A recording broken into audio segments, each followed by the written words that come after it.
chat yesterday. Yes. Yeah. Oh yeah, we're good. Yeah. He was happy. We had a long ride. We had a long time too. Yeah, he was ready to go last October when I moved in a year ago. Yeah. And this year, But he got a new lease on life. he had a new lease on life, but attention. So. yeah, but he was still, you know, it was a chore. Yeah. And The last year was a chore. Yeah.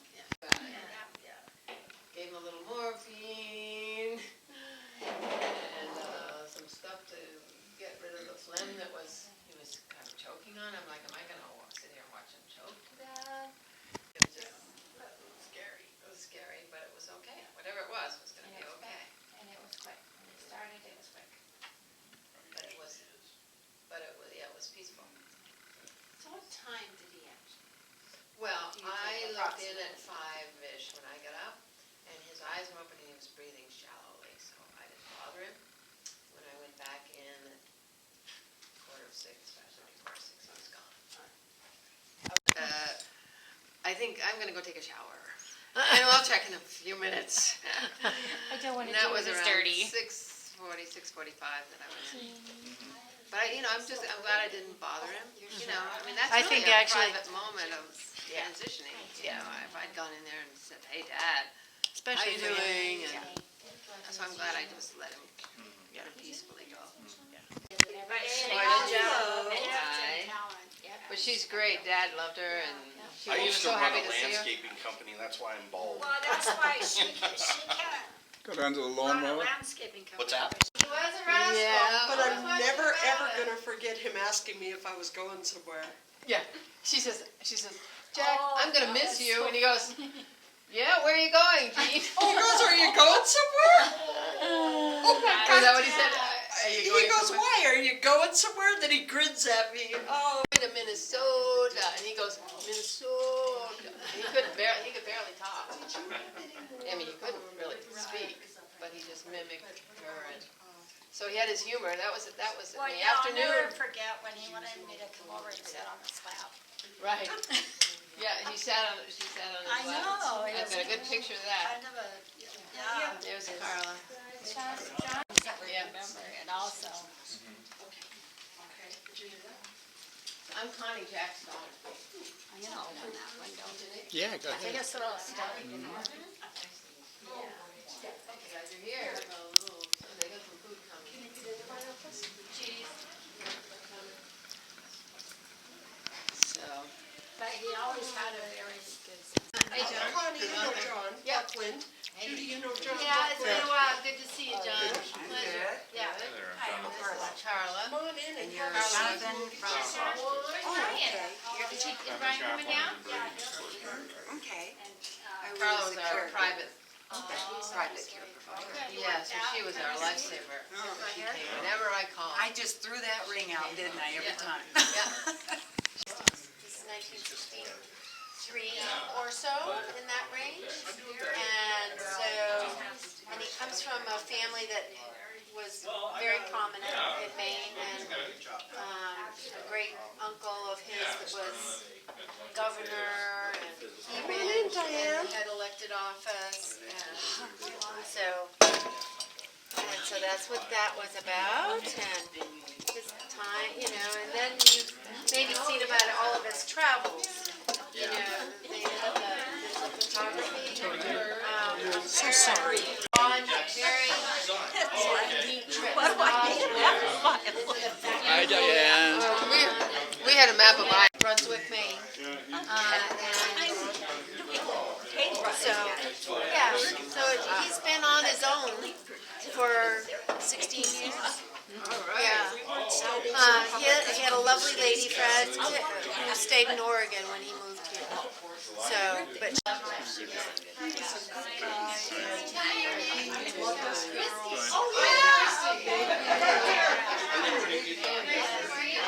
Maintain a sense of humor all the way to the end. I told him I was gonna miss him. I'm really gonna miss you, Jack. I'm gonna miss that big smile. And he goes, "Why, are you going somewhere?" And then he grinned at me.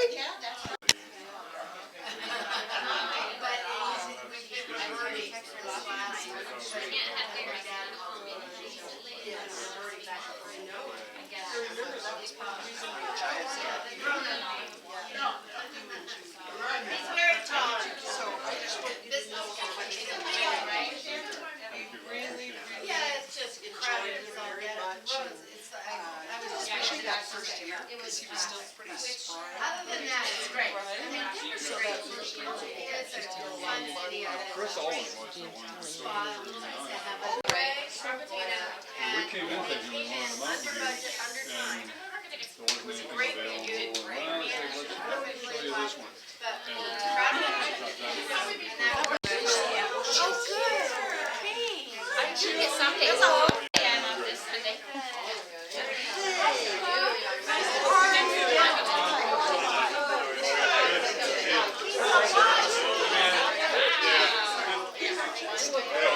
It was time. Hey Ben, how are you? Just got out of math class and had to come right up. How's math these days?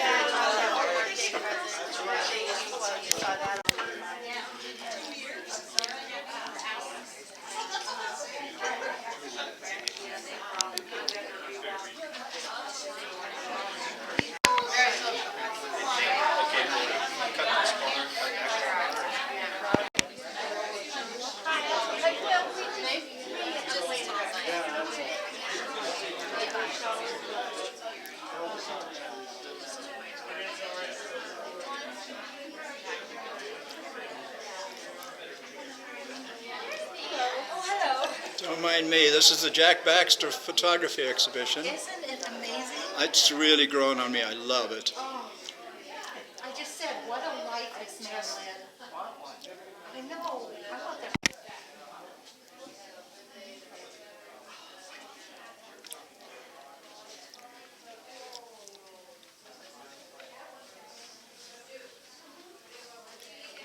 Just ignore me.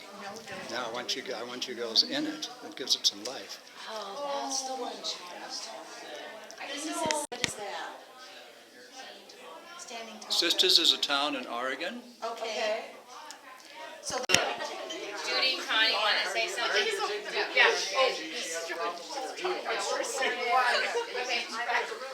So hi, everybody. Hi, Connie. I'm Connie, Jack's middle child. John's back there, and he's Jack's oldest child. And this is the baby of the family. Yay! Judy, the baby of the family. So we're here to say goodbye to Jack and welcome you all. And thank you so much for being in his life and bringing him the gifts of your friendship. And here are some pictures of him that I thought you might enjoy. Across the ages. And his photo show is still up. It'll be up for a few more days if you haven't seen it. And so, what would you like to say, Jude? Well, I would like to say the pictures sort of speak volumes because he was a character, and those of you who knew him at all knew that, especially you ladies out there, and the younger ladies, the better. He was the ultimate flirt, and we hope to hear some of those stories. But really, we were just saying it takes a village, and this is a really beautiful village that came together. In addition to us kids, and Dad loved having the three of us together.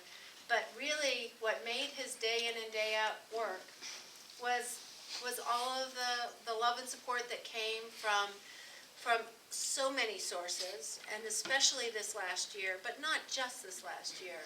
And Hillcrest was essential to that, and Vitality, yeah. and all of the gals from Vitality, and all, and Carla and Lorie, and Hospice. In Hospice's great gift of supporting us and supporting him through all this.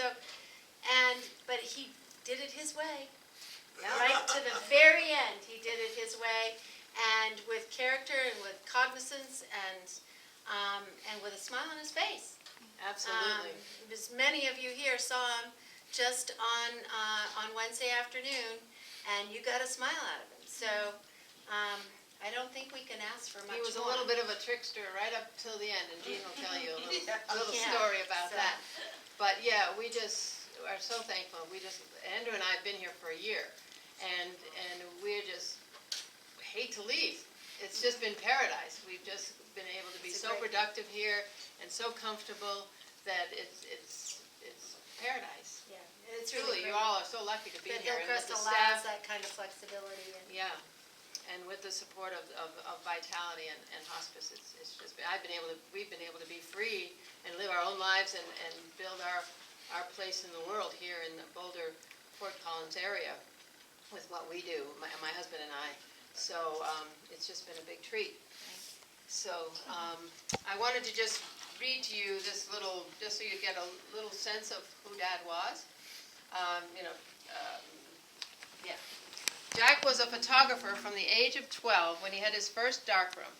Throughout his life, he was an active business leader, public servant, legislator, duck hunter, golfer, skier, world traveler, and photographer, who rode his horse alone into the woods of Sisters, Oregon, well into his 80s, and who walked his dog for a mile daily into his 90s.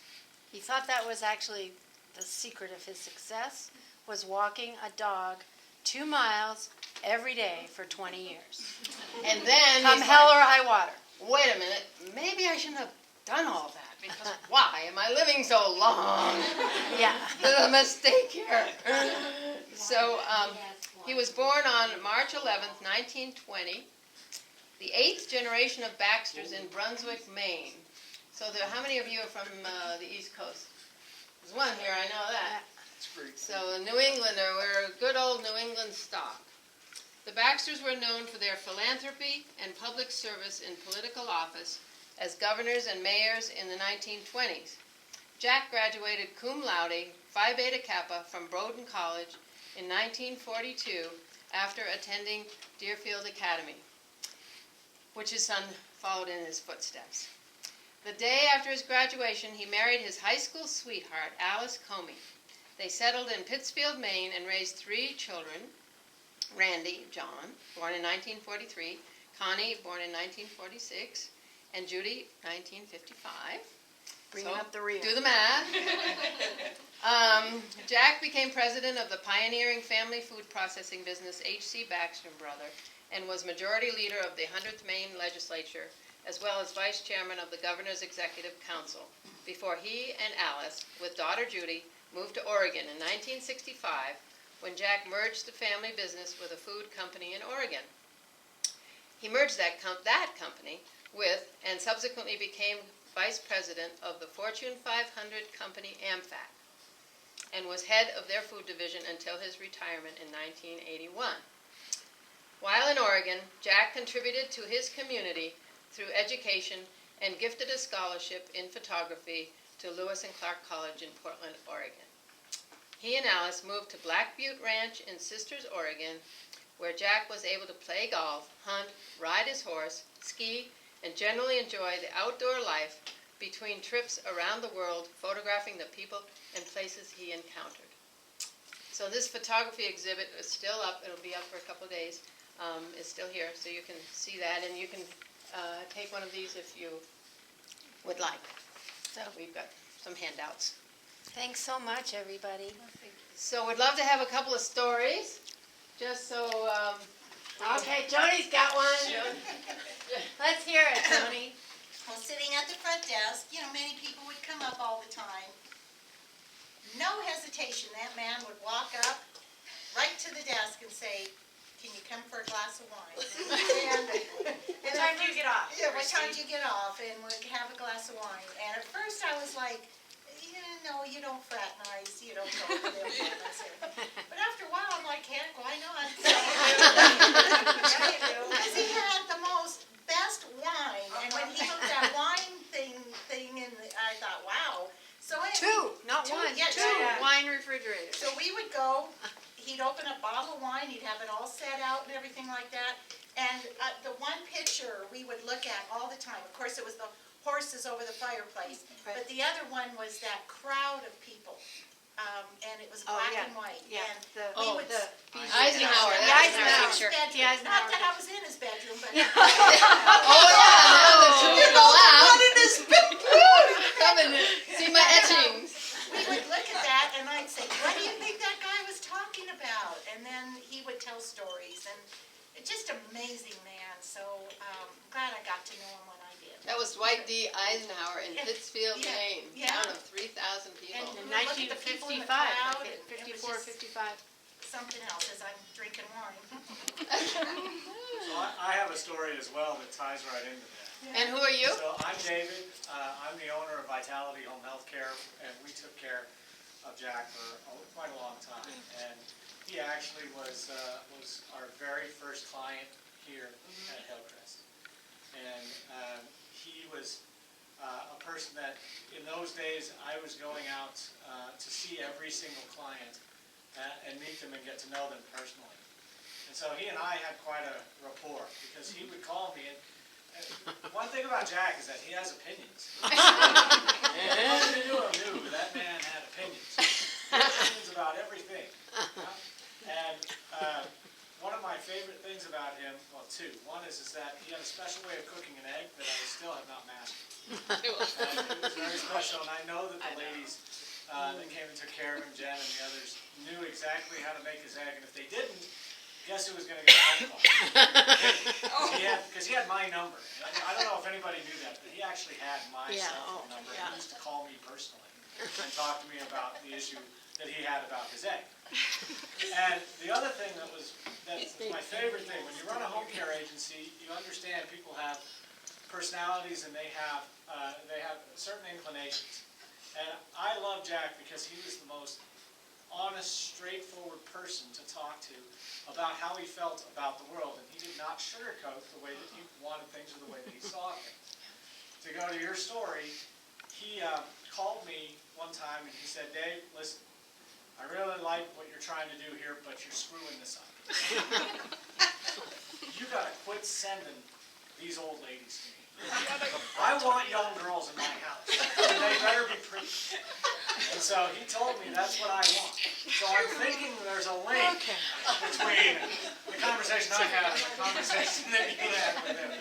So, and we tried to accommodate him as best we could. In fact, we tried to serve those types of needs. But Jack was the one that actually was honest and forthright enough to say, this is what I'm looking for. This is what I want. And so this is what I'm expecting of you. And that's exactly what we would do, is we would say, we need to send somebody that's more like a daughter age to him so that he can connect to them. And he actually was a teacher in many ways. And I don't want to make it sound like he was chasing after the girls, because he wasn't. He wanted to have somebody that was like a daughter to him, because he wanted to have that type of relationship with his caregivers. And that was very, very special to me, and that's what we tried to do, and that's what Jennifer and Amy and Jules and everybody were trying to do with him, was trying to create that comfort zone for him, that he got what he wanted.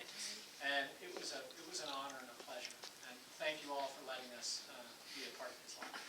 Well, it's been great, and Joleena was. awesome. Yeah. I know, I'm not there anymore. There's the daughter variety. He just loved. He was so happy to hear how she's been moving on in her life, and he was very concerned about your life, right? He was. And your little girl. And he loved my Always daughter. about your daughter. And he Yeah. loved to talk to her about horses, because she loves horses. So he talked to her Yeah, about you how he invest would in always their ride his kids. horses. Right? Yep. And Jen. I'm Jen. A lot of you know me by the donut hole lady. I'm coming back on next Friday at lunch for donut holes. Is that an advertisement? No. No, everybody knows me here that way. I've been with Jack. I was actually the very first person to be with Vitality with Jack. So I've had the pleasure of being with him for almost 3 years. And at first it was very rocky because he was very opinionated. But so I actually stopped coming for a while because of the opinionated. But I thought, I have to find the best in people, because that's what I do. I got a great big heart. I've been doing this for 25 years, and I love it. So I said, okay, Dave, send me back in. I'll wear my helmet this time. I'm going in. And so I found that he does have a sweet tooth, and that's how come the donut hole started. I started with one donut hole.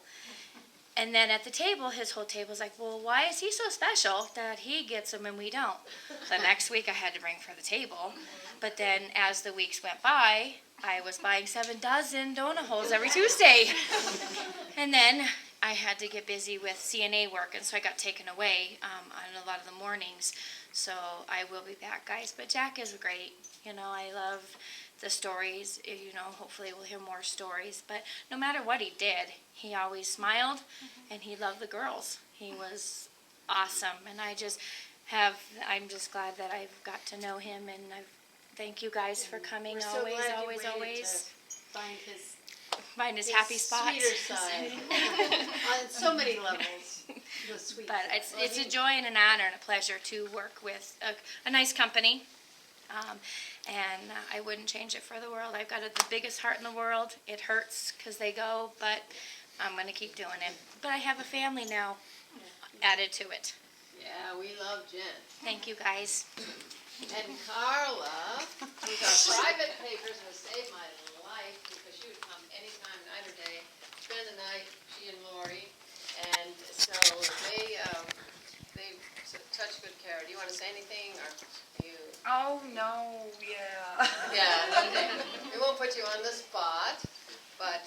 Well, Lorie and I work as a team as independent caregivers. And so we are like, we can do 24, 48, 36, whatever anybody throws at us, we can do it. And Jack always wanted to stay in control. So if Vitality didn't show up that night, which he was used to the consistency and everything, I would say, oh, well, it's about time to go to bed, Jack. Now, well, Vitality's not coming today, or tonight, so I'm going to put you to bed, Jack. No. Okay, Jack, well, you just tell me when you want to go to bed. It's 6:30, and usually you start getting ready. Okay. About 7 o'clock, I'm going, Jack, are you thinking you want to go to bed now? No. Okay. 7:30 rolls around. Jack, would you like to go to bed now? This is what you're used to. No. No. Finally go, fine, I'm just leaving it up to you. You're in control. I go into the kitchen. I'm sitting down reading. Carla with a C. Just 10 minutes later, I'm ready to go to bed. I learned with Jack, do not ask him, he'll tell you. And give him the control. Give him the control. Give them the remote control. We're all probably more like that than we care to admit. Well, the good thing was that he was sort of a control freak, but as he aged, and as he had little TIAs and things, that kind of aspect of his personality minimized, and he became this sweet little boy with a great sense of humor and a great smile. I'd go in every morning and say, "Good morning, Dad. How are you this morning?" "I don't know yet." Big, huge smile. So that was my signal that everything was A-okay. And everyone loved his humor. Everybody's just so commented on his humor. And so it was just such a delight to have this process of aging. You know, where you go through different phases in your life and different personalities and different experiences. You know, everybody thinks, oh, aging, what a bummer in this culture. But what a special thing to go through this with him and experience him as a completely different person and just share this very special time. So I just want you all to know that it's all good. And it was special for all of us. Yeah. I mean, I think each of us kids certainly had a special time, and it was really important. And I can only encourage the rest of you to embrace what you have, whether it's here, whether it's your families. This is a very special place and a very special time. So Jeanne, did you have something to share, and then we'll let you. So first of all, I want to thank the Baxter family for bringing Jack here. That's We really, yep. Baxter? Because I toured you. I was Yes. the marketing director then. Yes, you were. And so I'm just so glad Thank that God, you, because that every place else was so depressing. Well, I'm glad that you brought him here, and everybody knows we really consider our residents a family. We consider ourselves a big family here, but with that said, I have to tell you, he did not treat the three of us like daughters. No. So, just so you know. No, not at all. Real quick, the first two things Jack said to me was, "You are beautiful and you're happy." Yeah. The last thing was that moment was, "You haven't always been," and it went from there. We talked heart. We opened up to each other. Christy's another one of his wine friends. Yeah. So, I looked forward to every Friday, and I was only supposed to be there every other Friday. Yeah. But I was there every Friday, and it was just wonderful to hear his wisdom, to talk about me as a parent, a single mom, divorced twice. Like, he had an opinion. And he would tell me, "You're a strong woman, you can do anything." And it was uplifting. He was uplifting. His words got me through a lot. And I really appreciated him, and your dad is just wonderful. Well, thank you for sharing that. hey, listen, we're women. He used to tell the three of us we were beautiful on a daily basis. And then I cut my hair. I had hair.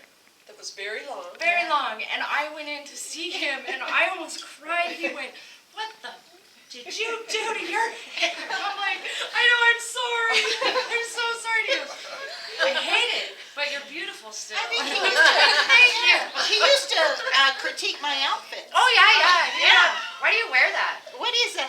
What And he would say, "What are you Yeah, wearing?" Judy is dying 1,000 deaths over here, but listen, we loved it. It was awesome. Loved it. He was We amazing. loved it. We looked forward to it. He came and made us laugh every day when he would walk up to get his mail and go to Jody's desk. Oh, and if I was there, it was even worse. I thought I was going to pass in out. my office, and I would come running out of my office. Both of us there? Oh, my gosh. Because he made us laugh. And I will tell you, the morning he passed, yesterday morning, Christi and I just sobbed in my office because we loved him. We loved him. And we only had 4 years of him. We didn't have 95 years of him. We had 4 years of him, but they were such wonderful 4 years. And he made us so happy and made us laugh so hard. And Joni, you don't know this, but I went in to see him Wednesday. Thank you for calling me so that I could go in there because I wanted to see him. So I went in there and he was sleeping. So I grabbed his cold little hand and I said, I got real close to him and I kissed him on the cheek and I said, "Jack, it's Jeanne, the executive director." And his eyes flew open and he had the biggest smile on his face. And I kissed him again and I said, "Jack, I am going to miss that smile." He said, "Why, are you going somewhere?" He smiled again. "Are you going somewhere?" And I said, "Well, maybe I'll go to Minnesota." And he went, "Minnesota?" Oh my gosh, it was just the best memory that I will ever have because it was truly the Jack that we used to spend so much time with. I used to have to go like this when he'd walk up. Imagine that. He spent a lot of time with each one of us anytime we went in to see him, because we went in a lot because, you know, he was alone and he didn't get involved much in the activities, and so. I got in huge trouble when I would go to clean for him. Yeah. Because I was there for 2.5 hours Right. instead of the hour I was only supposed Because to he be there. talked about all of his He would follow me from room to room. I gotta work. Shush, I gotta vacuum. No, turn that off. Sit down. Have some wine. Have some wine. I'm like, "Jack, it's only noon. Nobody know." Sorry. So he will truly be missed by the staff here. Oh, yeah. And I have to tell you, we're gonna miss the family too, because we always do. You know, when we get to know you the way that we get to know you, and just know that we will miss you, and we are so grateful that you shared your dad with us, because he really made our lives better. He truly did. So thank you so much for bringing him here. And he will have a place in our hearts forever, and we won't forget him. Just so you know, when we talk about him, it will make us laugh, and it will make us feel really good. And so once in a while, Christi and Joni, you're going to have a glass of wine to Jack, right? Or two. Well, I have to say that it's you guys that pulled that out of him and nurtured that aspect of him, because he has, as you've heard, he has many aspects. Yeah. And that you gave him permission through your caring and you know, and allowing, you know? So thank you for that, because we all got to experience a different Jack. What a childhood you must have had. Oh, yeah. Oh, my It God. wasn't as pretty as you might think. So the fact is that, you know, people are different with different people. Yes. And in fact, we learned about our dad today, hearing these stories, and about your grandfather and your great-grandfather. His granddaughter, his oldest grandchild, Amy, is here, and her two sons and her husband, Stephen, and Ben and Ollie are here, his great-grandsons. And Nancy's over there, his daughter-in-law. And so the fact is, we learn about Dad through you, because this isn't exactly always the Dad that we know, right? Right. And so it deepens our understanding and our love and our appreciation of him in general and of this time in his life. And he wanted to come here, and he loved that apartment. Was his anchor, and what made being in Colorado, it wasn't Randy and Connie and me, it was that apartment looking out there. So thank you ever so much. He's Colorado, but he loved it here. Yeah, but thank you so much for letting us know him in a different way and better and sweeter than we would have otherwise. And I just want to say that he was my champion, and just what you said, you know, he said, you can do anything. And so he was very supportive and a very democratic parent, and he just had a controlling, hard-driving, time-driven, anybody know that? Anyone? Pretty characteristic, I think, of the male species to some degree. So anyway, yeah, it's been wonderful. Well said, Jude. And do you have anything, Lupa, to add to it, and then we can go? I think it's time. To go. Let's hear his dad. Here's the dad. So, yeah. All right. Thank you. Party on. Party on.